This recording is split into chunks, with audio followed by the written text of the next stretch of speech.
এই ট্যাটুটা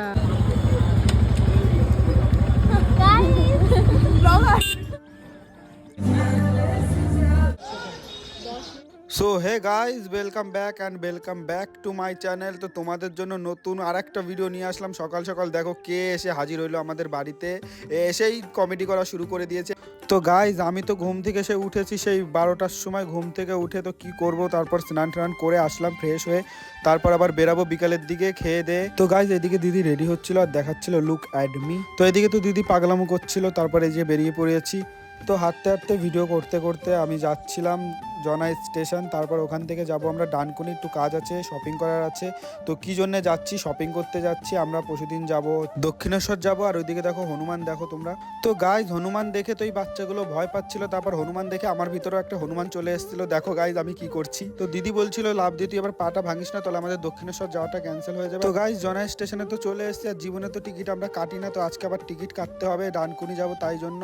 তো স্টেশনে দেখতে দেখতে চলে আসলাম টিকিট কাটতে, আর এদিকে দিদি আগে আগে যাচ্ছে কারণ ট্রেন আমাদের ঢুকে যাবে। তো গাইজ এখানটায় আর বেশি লাইন দিতে হলো না, কারণ এখানটা একদম ফাঁকাই থাকে। তো ঝট করে টিকিটটা কেটে চলে আসলাম জনাই স্টেশনে আবার। তো স্টেশন থেকে আমাদের ডানকুনিতে ট্রেনটা অনেক সময় ওয়েট করতে হলো, তারপর ট্রেনটা আসলো।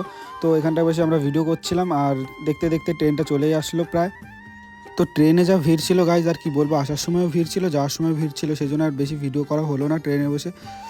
তো তোমরা দেখতে থাকো গাইজ। আর আমি এখন কোথায় যাচ্ছি সেটা হচ্ছে ডানকুনিতে। কি করতে যাচ্ছি, শপিং করতে যাচ্ছি, কারণ আমরা পরশুদিন যাব হচ্ছে, তো পরশুদিন দক্ষিণেশ্বর যাবো, সেই জন্য আমি বেশি জামাকাপড় কিছু নিয়ে আসিনি, তাই ভাবলাম যে কিছু একটা কিনে নিই পরার জন্য। তো তো দেখতে দেখতে ডানকুনি স্টেশনে নেমে গেছি, এবার ওখান থেকে হাঁটতে হাঁটতে যাচ্ছি, ভাবছিলাম যে পিছন থেকে কখন ট্রেন এসে আমাকে ঠুকে দিয়ে চলে যাবে। তারপর আর দেখলাম যে ট্রেন আর আসলো না, সেই জন্য আমি আর দিদি চলে আসলাম এই যে দেখো একটা মলের সামনে।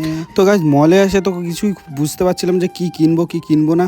তারপর অনেক কিছুই পছন্দ হচ্ছিল, তো কিছু কিনতে পারছিলাম না। আর প্রথম কথা আমার সাইজের কিচ্ছুই পাচ্ছিলাম না, তো বাচ্চাদের জিনিস আমার নিতে হলো। তো মলে যাবো, সেখানে আর ভিডিও বানাবো না, সেটা কি হতে পারে বলো গাইস। এখানটা একটু পোস্ট পাস দিয়ে তো আমরা দুজন, তো কেনাকাটা কমপ্লিট হলো, তারপর আমরা বেরিয়ে গেলাম। তো এইটাকে কি বলে আমি ঠিক জানি না। তো এইদিকে এটা খেয়ে নিয়ে তারপর আমরা আবার মেলার ভিতরে চলে গেলাম। এটা কি মেলা হচ্ছিল ঠিক জানি না, তো আমরা দুজন ঢুকে গেছিলাম। তো দেখি মেলা পুরো ফাঁকা। তো মেলাতে আমরা বেশি সময় ছিলাম না, ওখান থেকে আমরা বেরিয়ে গেলাম। বেরিয়ে গিয়ে আবার একটা মলের ভিতরে গেলাম। তো সেখানটায় কি কিছু প্যান্ট দেখছিলাম, তো ওর মধ্যে পছন্দ হয়েছিল একটা, তো সেটা নিয়ে নিলাম। তো এত খোঁজাখুঁজির পরে একটা প্যান্ট পেয়েছি, তো এটাই নিয়ে নিলাম। দেখো দিদি একটা কি কাণ্ড করে এসছে সেটা শোনো। গাইজ আমি লিপটিকে হাত ধুইনি, আমি এখানে এসে জামায় হাত ধুয়ে নিয়েছি, মুছে নিয়েছি।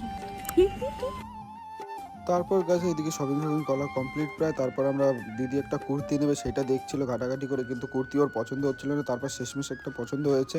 তারপর আমি জুতোর দোকানে চলে এসেছিলাম, একটা জুতো নিয়েছি। তো কি কি কেনাকাটি করলাম সেই সব দক্ষিণেশ্বর যেদিন